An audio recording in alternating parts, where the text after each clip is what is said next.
Hello दोस्तों, नमस्ते, सलाम, राम राम। एक बार फिर स्वागत है भाइयों के चैनल रिएक्शन बाबा में। मेरा नाम है राम।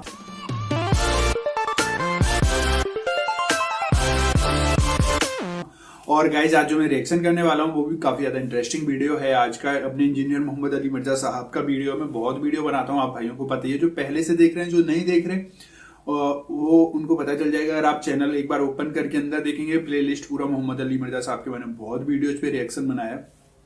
तो आज का जो टॉपिक है वो काफी ज्यादा अच्छा है, तो मैं बता देता हूँ आपको। साद इब्ने अबी वकास आज और उनका बेटा, तो इस पे आज हम वीडियो बनाएंगे। ये जो शख्स हैं वकास, साद इब्ने अबी वकास करके, मुझे नहीं पता इनके बारे में। बहुत सारे लोग हैं मुस्लिम कम्युनिटी से जो बिलोंग करते हैं, हजरत अली, अबू बकर और भी बहुत सारे लोग हैं, उनके बारे में मैंने बहुत सारे वीडियोस बनाए।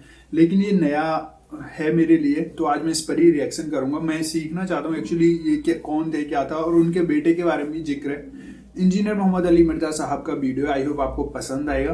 पसंद आए तो प्लीज लाइक जरूर करना, शेयर करना दोस्तों के साथ, और सब्सक्राइब करना चैनल को अगर आप फर्स्ट टाइम ये वीडियो देख रहे हैं। तो आज के रिएक्शन में स्टार्ट करता हूँ बिना किसी देरी के। Let's play guys. 3748 नंबर हदीस है सही बुखारी में कि जब हुसैन इब्ने अली का सर काट कर Ubaidullah Ibn Ziyad, governor Yazid जो कूफा में उसका गवर्नर था, उसके सामने लाके तश्त पे पेश किया गया। बोले अल्लाह की लानत हो उन पर, फरिश्तों की लानत, तमाम लानत करने वालों की लानत जिन्होंने हुसैन इब्ने अली को इस तरीके से शहीद किया, आमीन। तो वो छड़ी मार के उनके हुस्न के बारे में कोई कलाम करने लगा। ये बुखारी में भी है और तिरमिज़ी में भी है। तो अनस इब्ने मालिक वहाँ खड़े हुए थे, तो वो तड़प उठे। तो उन्होंने कहा कि नबी इस्लाम के सबसे ज़्यादा हमशक्ल हुसैन इब्ने अली थे। और बुखारी के अल्फाज हैं 3748, उस वक्त हुसैन अलैहिस्सलाम की दाढ़ी और सर में वस्मे से रंगा गया था, यानी काला खजाब लगा हुआ था। काला खजाब लगा सकते हैं, इस पे मेरा क्लिप भी रिकॉर्डेड मौजूद है।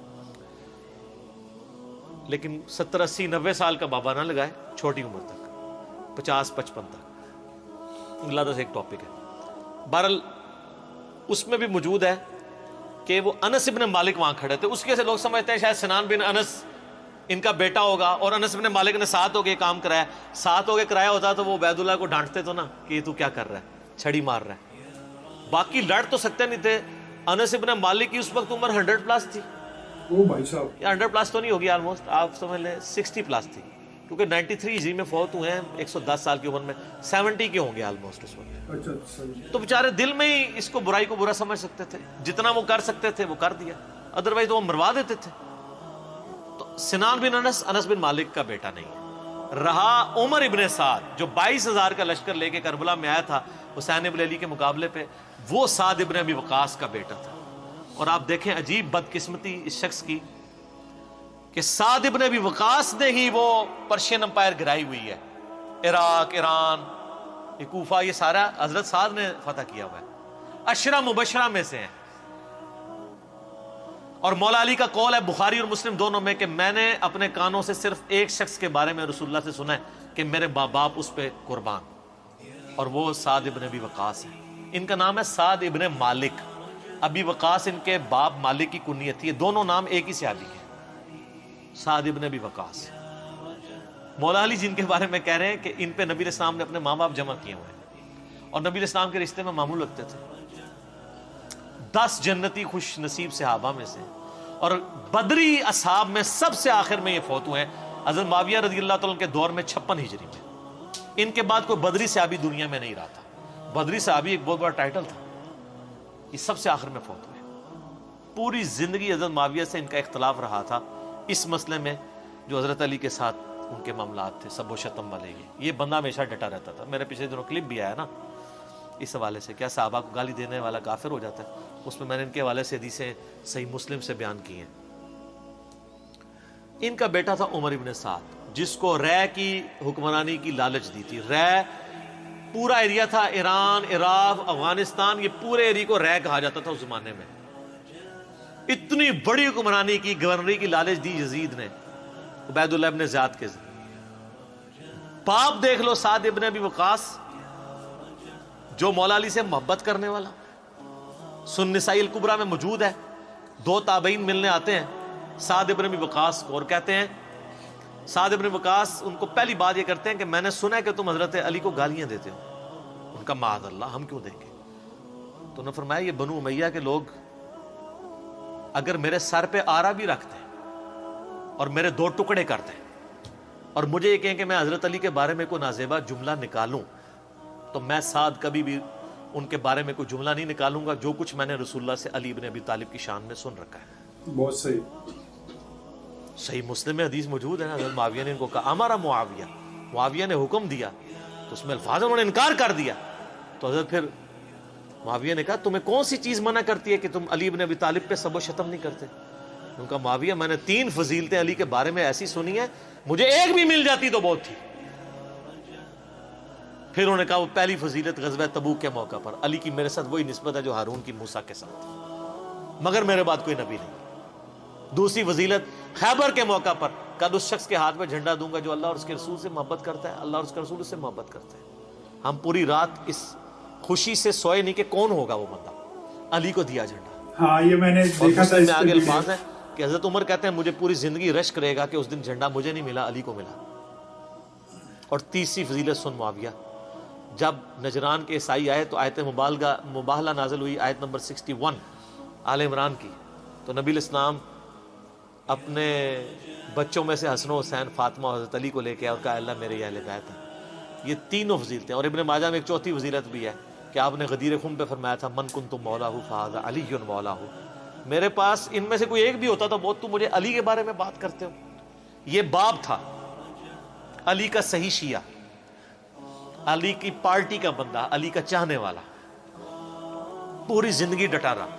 اور بیٹا آگے سے کیا نکلا ہے تو کوئی مسئلہ نہیں. حضرت نوح پیغمبر کا بیٹا کافر نکل سکتا ہے. صحیح بات ہے، وہ کسی کا پتہ نہیں ہے آگے جا کے کیا ہوگا. کا کیا مقام ہے حضرت نوح کے مقابلے پہ؟ یہ بیٹا تھا عمر ابن سعد، اور اس کے جو لچھن ہیں وہ شروع سے ہی برے تھے. آپ مسلم شریف اٹھائیں نا، مسلم شریف میں بالکل اینڈ پہ نا آپ کو ایک چیپٹر ملے گا کتاب الزہد، دنیا سے نفرت پیدا کرنے والی حدیث ہے. اس میں انٹرنیشنل نمبر کے مطابق ایک حدیث ہے، یہ میں چونکہ مجھے یاد اس لیے میں نے کافی لوگوں کو بتائی ہے، 7432 صحیح مسلم میں. ابھی یہ کربلا ہوئی نہیں ہے، کچھ بھی نہیں ہوا. حضرت سعد ابن وقاص بھی زندہ ہے. تو سعد ابن ابی وقاص اپنے کھیتوں میں ہل چلا رہے ہوتے ہیں یا وہ بیج والا کام کر رہے ہوتے ہیں، تو ان کے ساتھی کہتے ہیں اتنے میں ان کا بیٹا سامنے سے آتا ہے. تو حضرت سعد جب اپنے بیٹے کو دیکھتے ہیں عمر ابن سعد کو، تو کہتے ہیں اے اللہ اس سوار کے شر سے میں تیری پناہ میں آتا ہوں. حضرت سعد کو پتا تھا اس بچے نے کیا کام ڈالنے ہیں. وہ اپنی زندگی میں اسی بیٹے کے شر سے اللہ کی پناہ مانگا کرتے تھے. کہتے ہیں جب وہ قریب آیا تو آتے اس نے کہا ابا جی لوگوں نے تو حکومت بانٹ دی، کوئی گورنر بن گیا، کوئی بن گیا، تسی ایتھے بیٹھے جناب حلوائی پہ کر دیو. ہائے ہائے ہائے. تو حضرت سعد ابن وقاص نے اس کے عمر ابن سعد کے نا سینے پہ نا گھونسا مارا اور کہا کہ اللہ تعالیٰ کو پرہیزگار بندہ پسند ہے جو گمنامی کی زندگی میں مر جائے، جسے کوئی جانتا نہ ہو. تو یعنی وہ انہوں نے ایک گوشہ نشینی کی زندگی اختیار کر لی تھی. تو ان کو پہلے ہی لیکن اس نے اپنے باپ کی نصیحت نہیں پکڑی. یہ پھر یزید کی لالچ میں آ گیا اور پھر آپ دیکھ لیں جو کچھ اس نے آج تک لوگ لانتے بھیج رہے ہیں. باپ کو لوگ رضی اللہ عنہ کہہ رہے ہیں. آپ شیعہ سے پوچھ لیں سعد ابن وقاص کی کتنی وہ عزت کرتے ہیں. میں ابھی کل ایک کلپ وہ ایک شیعہ عالم تھے سید جواد نقوی صاحب کا سن رہا تھا، تو وہ اتنی تعریفی کلمات کہہ رہے تھے اور بتا رہے تھے کہ بھئی بیٹا یہ نکلا اور باپ کو دیکھیں، باپ نے ایران فتح کیا تھا، دوسری بڑی سپر پاور گرائی تھی، اور بیٹا آگے سے کیا نکلا. اچھا آپ دیکھ لیں کہ دین ایفرٹ کا نام ہے. یہ نہیں ہے کہ یہ وراثت میں ٹرانسفر ہو. انبیاء کی وراثت میں ٹرانسفر نہیں ہوئی ہے تو اور کس میں ہونی ہے؟ تو اس لیے ہم قطعاً نہیں کرتے، اور اہل سنت کے ہاں کوئی بھی نہیں ہے. مفتی منیب صاحب نے اگلے دنوں ایک مس ہینڈل کیا تھا معاملہ، تو پھر بعد میں پورا پرچہ پڑھ کے سنایا انہوں نے. اس پرچے میں تو آلموسٹ انہوں نے یزید کو کافر ہی کہہ دیا ہے، اور پہلے کہہ رہے تھے کہ جی وہ یہ پتہ نہیں کیا، مطلب یہ لوگ ان کے مفادات ہوتے ہیں اپنے. بہرحال جب ان کے سر پہ پڑتی ہے پھر یہ صحیح بات کہتے ہیں، جب سر پہ نہیں پڑتی پھر اور باتیں کرتے ہیں فیم حاصل کرنے کے لیے، الٹا بدنامی ہوتی ہے. ٹھیک ہو گیا.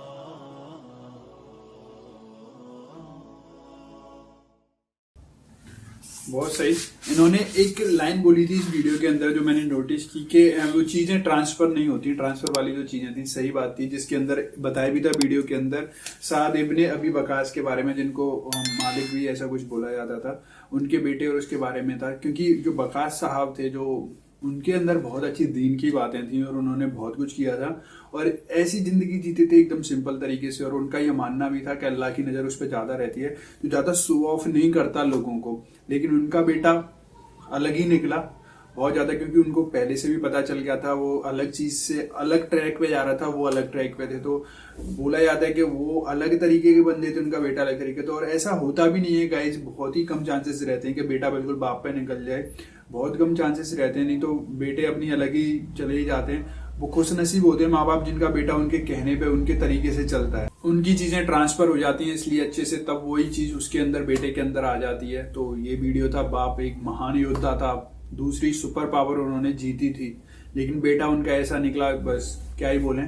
तो वीडियो ओवरऑल ऐसा था, मुझे तो समझ आया, मुझे पसंद आया। उम्मीद है आप लोगों को भी पसंद आया होगा, समझ आया होगा। तो जरूर इस वीडियो को शेयर करें दोस्तों के साथ, पसंद आया तो लाइक जरूर करना यार, और सब्सक्राइब करना चैनल को, ताकि आप ऐसे वीडियो मिस ना कर पाओ। और गाइस एक चीज बस मैं ये बोलना चाहूंगा, आपका जो लाइक और जो कमेंट मिलता है वो मेरे लिए भी सुपर पावर का काम करता है। तो प्लीज ज्यादा से ज्यादा अपना प्यार दिखाया कीजिए वीडियोस को यार। तो वैसे आप लोग दिखाते हैं, मुझे कहने की जरूरत नहीं पड़ती, बस इतना ही और कुछ नहीं। मिलते हैं नेक्स्ट और रिएक्शन में, तब तक के लिए बहुत बहुत शुक्रिया आप लोगों का। Thank you so much, bye bye.